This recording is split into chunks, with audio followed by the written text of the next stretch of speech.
a loving mother with a selfless spirit. I remember her laughter.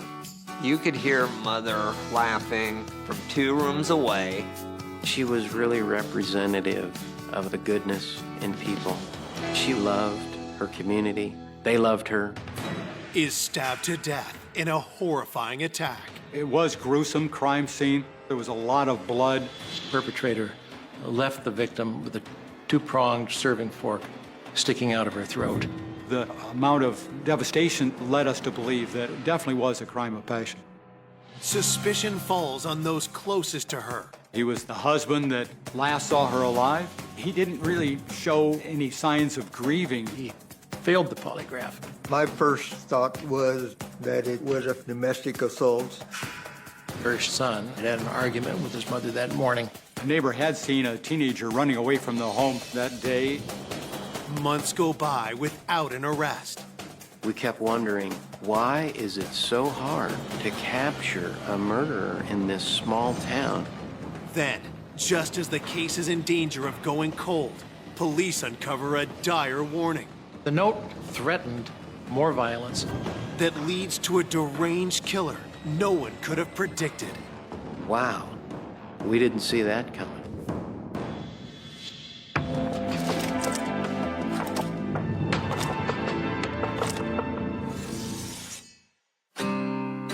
Shenandoah, Iowa is a close-knit farming community home to just 5,500 people. Shenandoah is your typical small town. It's just beautiful. The corn surrounding the towns. Everybody knows one another. You just are almost shocked at how nice folks are. It's a small, peaceful community. People know their neighbors, take care of each other. You don't have a lot of violent crime of any nature. The peace is shattered on September 6, 1988, when police get a disturbing call from local pastor Robert Borton at 3:40 p.m. He tells police his wife of 19 years, Cindy, is dead. He found her body in the kitchen, lying in a pool of her own blood. He called authorities, who arrived immediately and kept him outside of the house. It was gruesome crime scene. We found a female on the kitchen floor. There was a lot of blood everywhere. This person had been stabbed many, many times. The perpetrator left the victim lying on her back in a pool of blood with a 2-pronged serving fork sticking out of her throat. That image stayed with me because it was remarkable in its gruesomeness. There were 4 instruments that appeared to come from her kitchen that were weapons of convenience for the killer. There were 2 forks, a large 2-pronged fork, a 4-pronged fork, as well as 2 knives. There was a struggle. There were some cuts on her hand where she had fought the person and she had tried to get away from the person. The phone had been ripped off of the wall, and it was obvious that a lot of activity went on while Cindy was being killed. Detectives observe that the pool of blood is not yet dry, meaning the murder likely happened in the late morning or early afternoon. In addition to the blood in the kitchen, there were also some blood stains found in the bathroom. It was obvious that the person had cleaned up in the bathroom because there wasn't any visible pools of blood, just blood that looked like it had been washed off of hands or clothing. We did not have the benefit of DNA testing back in the 80s. Blood would have been collected still because you can type the blood, and that was what was one thing that we'd be looking at. And of course, fingerprints, obviously, throughout the crime scene. There was no forced entry. We were 99% sure that she knew who the perpetrator was. My first thought was that it was a family assault. The amount of devastation that was there at the crime scene led us to believe that it definitely was a crime of passion. Detectives had to speak with Cindy's husband, Robert, but are beaten to it by a new arrival at the scene, the couple's 18-year-old son. I seen an ambulance parked in front of my house, and my father was leaning against the front of my mother's car crying, and I just knew deep down inside me that my world was never going to be the same. I dropped my backpack there in the middle of the yard and went running up to my father, and he then informed me that Mama was gone. 39-year-old Cynthia Borden was a born and bred Iowa girl. She and her brother were raised by loving parents just outside Des Moines. My mother and my uncle would always tell me about the adventures that they had around the farm. Life was good for them. Everybody had to laugh, according to Mama. I remember her laughter. You could hear Mother laughing from 2 rooms away. You would have to rush in there to find out what it was that was so funny that made Mama laugh. As a teen, Cindy worked at a local restaurant and soon after would meet her future husband. My father wound up coming in there and doing the whole phone number exchange thing, and then they started going out, and one thing led to another. The couple married in 1969. When the family moved to Shenandoah, Cindy had her hands full. Mama just kind of assumed the role of the pastor's wife. She also worked at a donut place there. Mama always did what she had to do to take care of the family. I was her everything. I was very much a mama's boy. My mother was love personified. Cindy's warm heart also extended to those outside the family. Mama always had an open door policy for all of my friends. They always knew that my mother was there to be a second mother to them, somebody that they could talk to, that she never passed judgment on anybody. She was also very good with giving out the hugs. Mama was always there to give you a hand back up if life knocked you down. Cindy loved her community. They loved her. She was really representative of a small town in Iowa, the goodness in people. Cindy's death leaves many in the community wondering who could have killed her. Investigators have an idea on where to start. Back in that time, about 85% of all homicides in the state of Iowa were committed by someone close to the victim. Husband is always a major suspect at the time we see a homicide like this, especially one with so much rage involved. Robert was interviewed and gave the following timeline. He had gone to work that morning at Select Motors, where he was a part-time worker because preaching to a small rural congregation is not lucrative employment. Robert returned home at noon, as was his habit. His wife served him spaghetti for lunch, and at 1 o'clock he returned to work. Cindy worked at a local bakery. Her shift was to start at 2 o'clock that day. When she didn't show up for work, her employer became concerned and called Robert. He indicated that he thought perhaps she had simply taken a nap and overslept. Approximately an hour or so later, when she still had not shown up for work, he got the second phone call from his wife's employer. He went home at about 3:30 in the afternoon to discover Cindy dead on the kitchen floor. What Robert says he did next raises a red flag to detectives. After finding his wife and then calling to get some help, he took the dog out instead of, being there for his wife or trying to do something for his wife. He said he wanted it to be tied up so that the ambulance people wouldn't have to deal with his pets. That was very unusual and very strange. Then, Robert offers up a theory investigators find completely ludicrous. Bob was saying that his wife could have just tripped and fell onto this fork. That was totally not plausible. It didn't make any sense whatsoever. It's just, I can't imagine anyone, ending up in a situation, and certainly not with the amount of blood that was found there at the scene, too. He thought that it was an accident. And that really raised eyebrows. How could you possibly think that someone had just fallen? You just think, well, this is someone who snapped. Bob Borton was our prime suspect immediately after the death of Cynthia Borton because, first of all, he was the last person to see her alive, and then he also was the one that found her. Coming up, suspicion swells around Cindy's husband. His work clothing was laundered before investigators had an opportunity to examine it for blood spatter. What does Robert Borton have to hide? The only thing I want him to say is, I did it. While police dig for evidence against their top suspect, a threatening clue sends shockwaves through the town. There were a great many different and wild rumors, leaving notes at the scene. Cynthia Borton ain't nothing compared to what's coming. And hints such as the NS Night Stalker.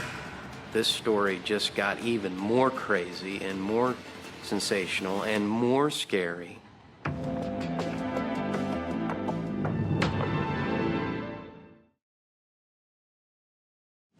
Police in Shenandoah, Iowa are investigating the gruesome murder of 39-year-old Cynthia Borton. Her husband Robert's erratic behavior is putting him in detective spotlight. Robert commented that his wife had simply fallen on a serving fork and died an accidental death. These comments were certainly unusual and suspicious. Police bring Robert to the station for a formal interview. Bob did have a very strange personality and strange mannerisms about him when he was interviewed. He didn't really show any signs of grieving. You would have expected that a man having just lost his wife would be very emotional at the time he was being interviewed, but we didn't see that with Bob Borton. He was very matter-of-fact. He was just so casual in talking even about finding his wife. He acted like that was just everyday thing. It's just like talking about, well, what's the weather going to be like today? Detectives question Robert about his relationship with Cindy. He told us about, having arguments once in a while. He went in kind of a defensive mode about the questioning. When they're reacting like that, it does put up a red flag like that.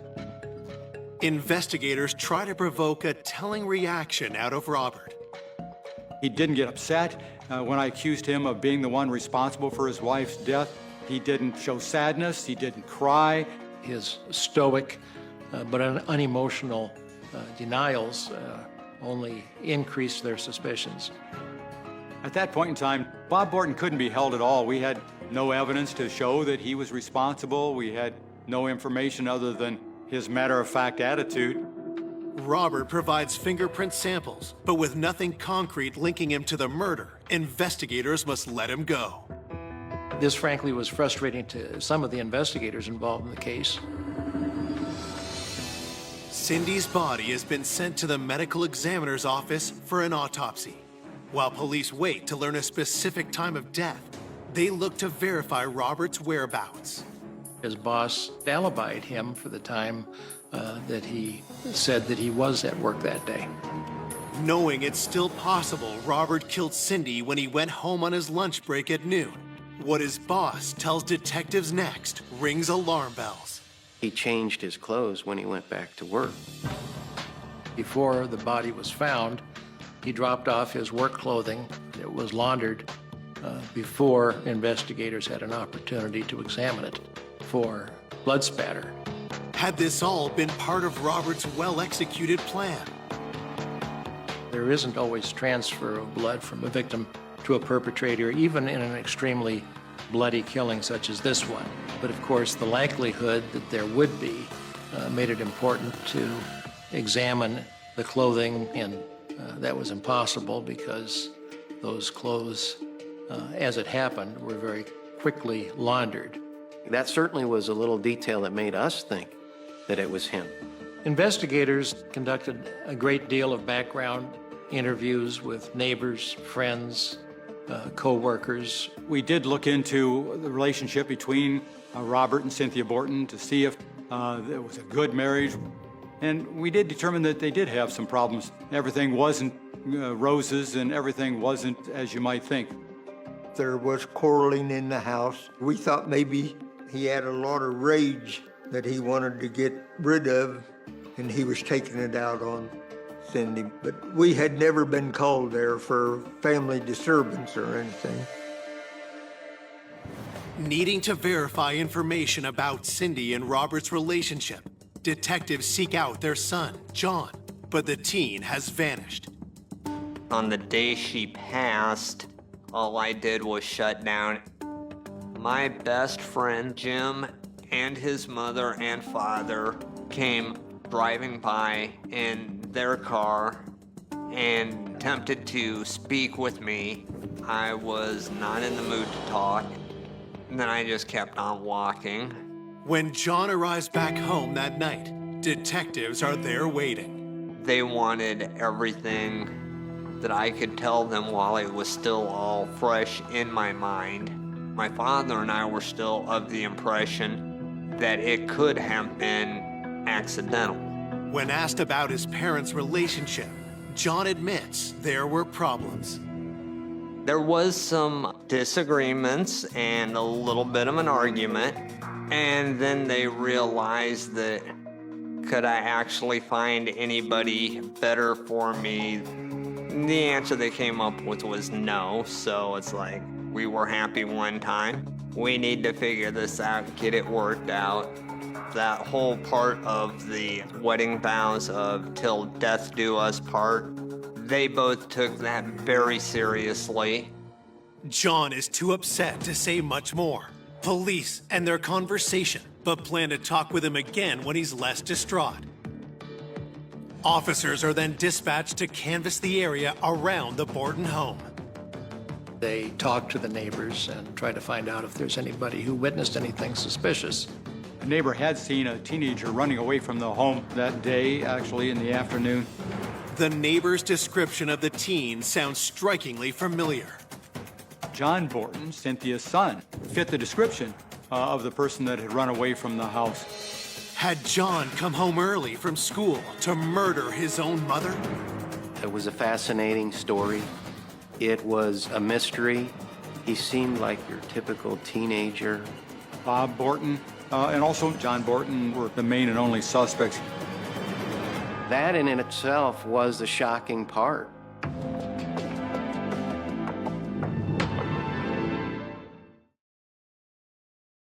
Detectives investigating the vicious slaying of Cynthia Borton have two prime suspects. Her husband, Robert, who found her dead, and now their 18-year-old son, who matches the description of a teen seen fleeing the area around the time of the murder. John Borton, even though he was scheduled to have been at school that day, might have come home early. So John Borton early on was a person that we wanted to talk with and get more details about where he was on that day. The day after the murder, John is brought to the police department for another interview.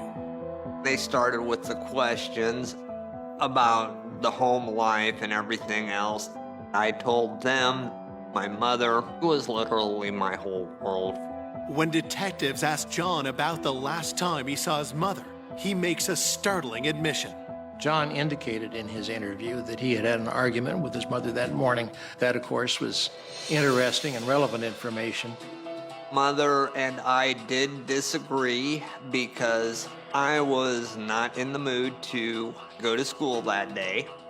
My last words to my mother that day were a bit harsh. I have zero pride or pleasure that I can take from that particular morning. John maintains he was at school the entire day, but he didn't have any classes between noon and 3 p.m., the approximate window of time when detectives suspect Cindy was murdered.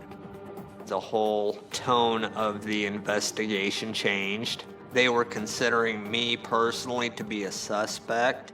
Who on earth could think that I would do this to my mother? In a household with 3 people, The two surviving occupants would always be interviewed and looked at to see if they had an alibi. We tried to determine with anybody at the school to make sure that they saw him there and to make sure that he was, in fact, in school, not just that he was supposed to be in school, but that people actually did see him there during that day. Investigators took aside two of John's friends, Jim and Jackson, to find out if there was anything that might cause them to be concerned about John as a suspect. The teens can't confirm John was at school the entire day, but they're adamant he's not the killer. One of the first people to console him about his mother's death was Jim Bettis. Friends of John Borton said Cynthia Borton's murder had been true devastation for John. I heard some of my teachers kind of speaking in kind of a low, hushed tone thing, that the detectives had come by and questioned them as to whether or not I was actually at school. Could anybody verify that I was there all day like I was supposed to be? Eventually, they were able to reconstruct my alibi for the entire afternoon. Detectives talked with his teachers who verified that he had spent that full day at school. Cynthia's son John is ruled out as a suspect. 3 days later, the autopsy report comes in, and police look for any insight into what exactly happened that gruesome day. Cindy suffered a horrifying death. The medical examiner found that Cindy had been stabbed 29 times with at least 4 different instruments, 2 knives and 2 serving forks.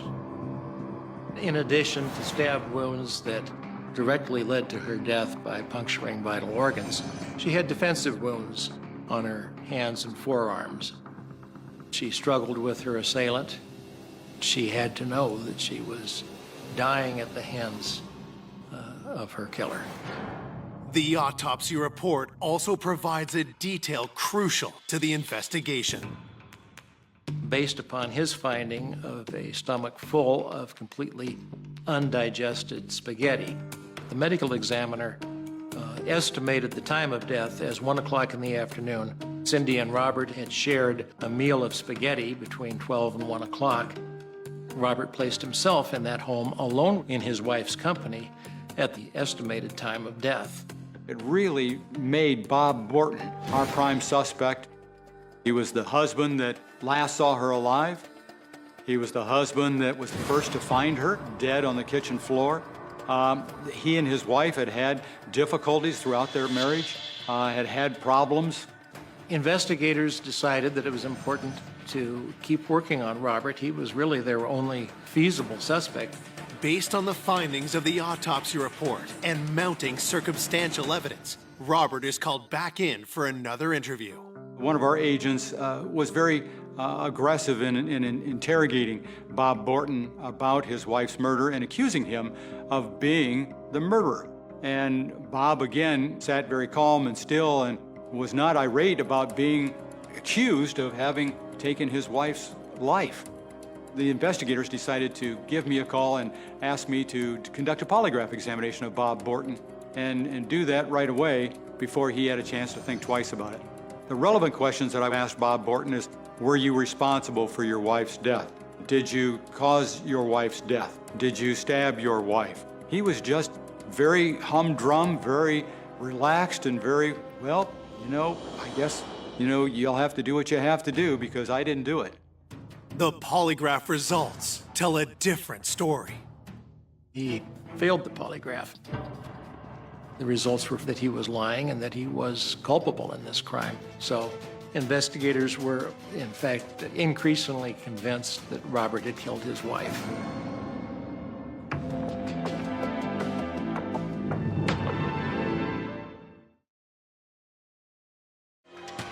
One week after the gruesome murder of Cindy Borton, her husband Robert, the prime suspect in her murder, has just failed a polygraph. When I did see those results, the thing that next happens is for me to go in and interrogate him and try to determine why he was being deceptive. I needed to try to get a confession from him. When I confronted him with the results of the polygraph examination, he didn't shake his head no that he didn't do it. He didn't try to respond to me in any way, shape, or form. He just basically sat in a chair and didn't move. The only thing I want him to say is, I did it. And so we were very aggressive in interrogating Bob Borton about his wife's murder. Robert Borton never wavered in his denial that he was responsible for this. Robert's behavior under questioning becomes even more unusual. He did, in fact, fall asleep in the chair. The only time that anybody has ever fallen asleep in the middle of one of my interrogations. Bob Borton's reactions were not what we would have considered to be normal. Despite failing the polygraph, the evidence against Robert is purely circumstantial, so detectives have no choice but to let him go. At that point in time, we're thinking we must have missed something. There must be something more involved that we're not aware of. The lack of an arrest unsettles the town further. The people of the community really are concerned when there is an immediate suspect, why that person's not apprehended and taken to jail. But we need more information. We need more evidence. The members of the community were increasingly convinced that Robert had killed his wife. They expressed those concerns. They brought a great deal of pressure on the chief of police. The public was just as anxious to get it solved as the police was. We wanted to get this case cleared up so gossip and things would die down after, of course, this happened. He wasn't preaching for a while, and then people just quit attending. There was a real change my father noticed. People who were open and friendly with him, all of a sudden, they quite often would go as far as to cross the street so that they would not have to walk near him, would not have to speak with him. I did my best to at least attempt to continue my life as well as I could. Laying Cindy to rest is tough on the young teen. The only time I can remember my mother having a brand new dress was the one bought for her to bury her in. It's the only brand new dress I ever recall her having. 2 months after Cindy's murder, Robert and John leave Shenandoah. It was unbearable for my father to continue to live there. People who he thought had been friends before had shut him out. He moved to a town 3 hours away, and we watched his movements, where he went, who he was meeting with. The police were really struggling because they had nothing. They had no one else. 2.5 months later, when the state crime lab sends investigators the results of the fingerprint analysis, they hope it'll be the crucial evidence for which they've been waiting. Robert's fingerprints were not found on any of the murder weapons or the phone. This, frankly, was frustrating to some of the investigators involved in the case. It was solid evidence that someone other than Robert Borton was very possibly the guilty party in this murder. The news is a huge blow to the investigation. It's concerning whenever cases are not immediately solvable, and as time passes, the prospects for solving them become smaller and smaller. We just waited for authorities to make an arrest. And when they didn't make an arrest in the months that were going by, that's when we started to realize this is somebody that they don't know who it is. 3 months after the murder, as detectives redouble their efforts to unearth new suspects, another crime in Shenandoah comes to their attention. In the weeks preceding and following the murder of Cindy Borton, there were arsons in the town of Shenandoah. Even though arson is a different crime than murder, it's a violent crime. And when one has a series of violent crimes, in this case, the arsons and a murder, all occurring within a matter of weeks, it would be only normal to at least examine the possibility of a connection between the two. On November 30th, another arson occurs, and a clue found at the scene leaves investigators stunned.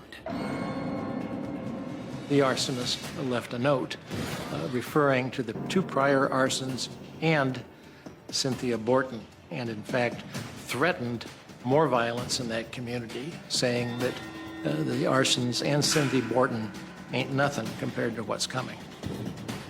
Oh my gosh, this story just got even more crazy and more sensational and more scary.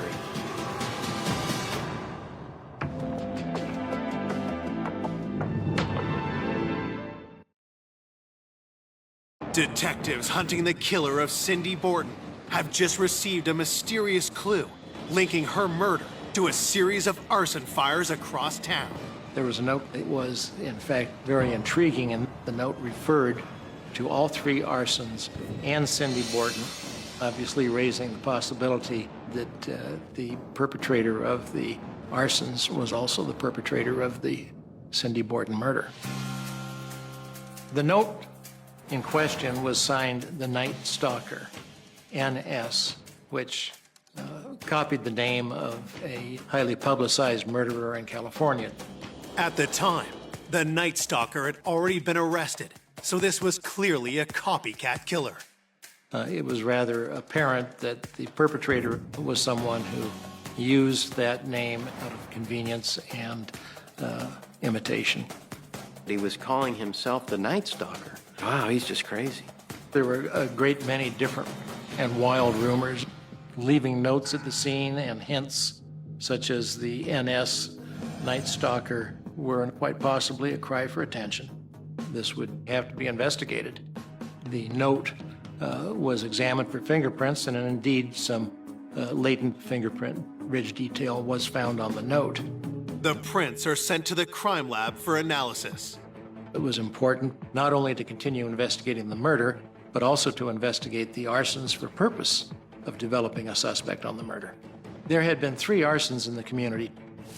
One had been at the Broad Street School. The letters NS were found slashed on a bridge near the Broad Street School fire. There was another fire set in a school teacher's pickup, and there was a note, "The Night Stalker strikes again." This case was a genuine whodunit. Even though we had the Night Stalker note, investigators didn't know who had authored it or who had committed the arsons. I never really would have expected this case to go where it went. You know, it wasn't something that we expected from the beginning at all. Several days later, detectives get the fingerprint results from the note, and they don't match back to anyone in their database. There was, in fact, a killer at loose in their community. As every week went by, and then the months, we kept wondering, why is it so hard to capture a murderer in this small town who committed a murder in such a shocking, unbelievable manner?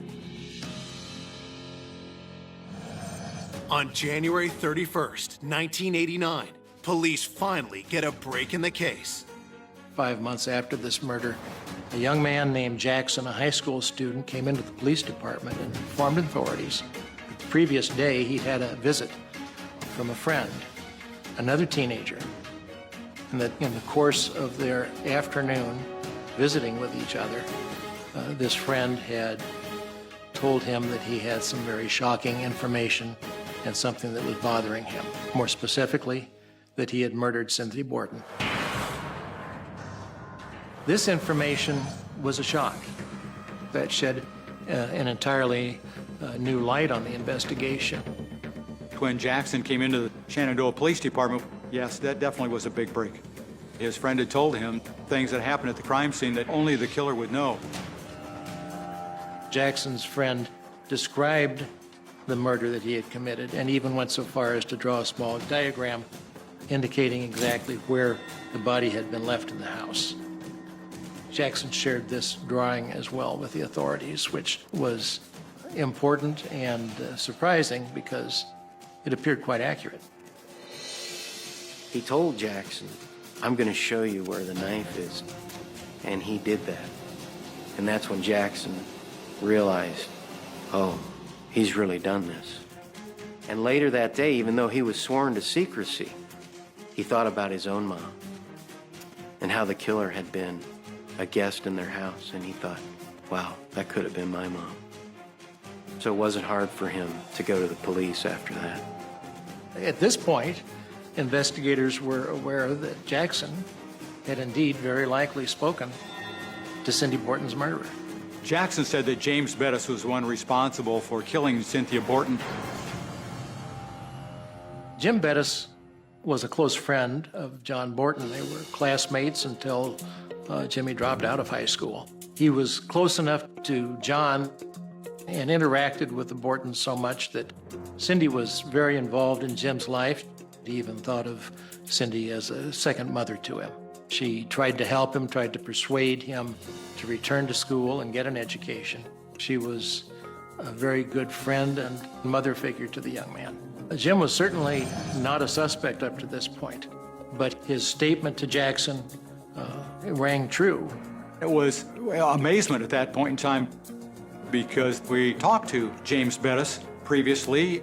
James Bettis became the prime suspect because of his admissions to his friend, but we need more corroboration. Jim was taken to the Shenandoah Police Department and he was interviewed. Jim did confess to the arsons, as a matter of fact, but denied ever having said anything to Jackson about Cynthia Borton's murder or having any involvement in Cynthia Borton's murder. Jim agrees to have his fingerprints collected. He's also willing to undergo a polygraph. During the polygraph examination, the questions I would ask were, was he involved in the death of Cynthia Borton, specifically whether he was the one that committed the crime. Jimmy Bettis insisted throughout that he did not kill Cindy Borton.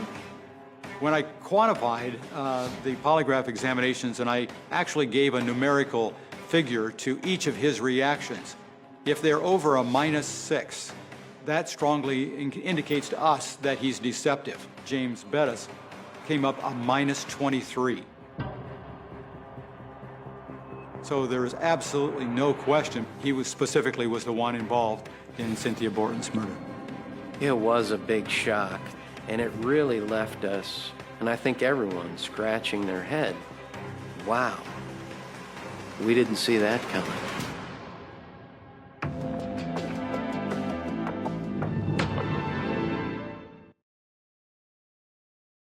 Five months after the horrific slaying of Cindy Borton, detectives get their biggest break when her son's friend fails a polygraph. Jim Bettis's polygraph, according to Agent McCleary, showed deception on his denial that he had murdered Cindy Borton. It was very unusual that all of a sudden this person would become a suspect who was a teenager, and also he was good friends with Cynthia's son. And he had been in Cynthia's house many occasions. Investigators confront Jim with the results. The very next thing I said was, we all know exactly what happened on September 6th. You were the one responsible for having killed Cynthia Borton. There's no question in anybody's mind now. And he came out and said, I did it. Okay, I did it. Jim Bettis had not been on our radar at all. We never dreamed that he might be capable of something like this. James Bettis told me that on September 6th of 1988, he was walking around town, he was thinking about his father. He was thinking about how he hated his father. His dad was always telling him that he was no good, he wasn't going to amount to anything. It was terrible. He hated his dad. He needed to be able to get that rage out. How he was going to do that was by seeing if he could actually kill. His statement was that he wanted to kill his father, but that he knew he couldn't get that job done, and so he killed someone who was far more vulnerable, and that Cynthia Borton was a victim of convenience. Police believe Jim showed up at the Borton household, just narrowly missing Robert, who had gone back to work after lunch. Cynthia Borton answered the door and allowed him to come in because he had been there many times previously. During his confession, Jimmy Bettis indicated that he had asked Cindy for a glass of water, which led her to walk into the kitchen. He followed her there, approaching her from behind and grabbing a knife, immediately slashed her throat from behind.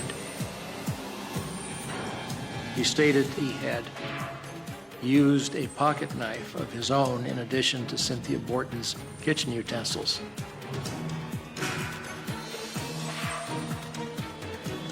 And that after the crime, he took his pocket knife, stained with Cindy Borton's blood, and threw it under a bridge. This was important information. It would corroborate his confession if in fact that knife could be found and if in fact it had Cindy Borton's blood on it.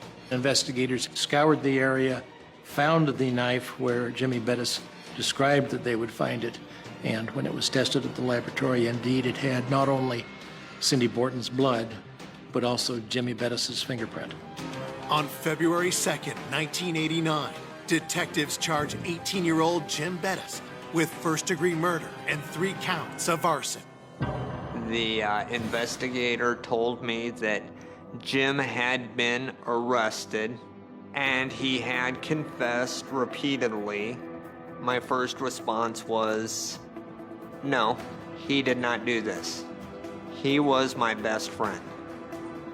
He was the first person that I trusted that was not an actual blood relative.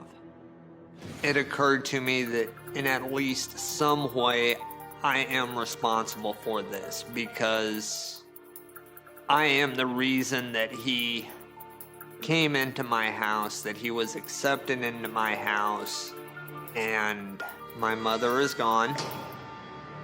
There is nothing I can do to get her back. At trial, Jim is convicted, and on November 13th, 1989, he's sentenced to life in prison. Jimmy Bettis was a very troubled and angry and rage-filled young man. Had this crime not been solved when it was, there's every reason to be concerned that there would have been more fires, if not more murders. My best friend committed this heinous crime of murder against somebody who trusted him, supported him, and cared for him. He frequently told me that we were brothers forever, and I honestly felt the same thing for him. And then for him to turn around and do such a horrific action, there is a bit of relief knowing that he will never be out again for the rest of his life. I want as many people as possible to know and understand what a wonderful, wonderful person my mother was, which is why I share her with as many people as I possibly can.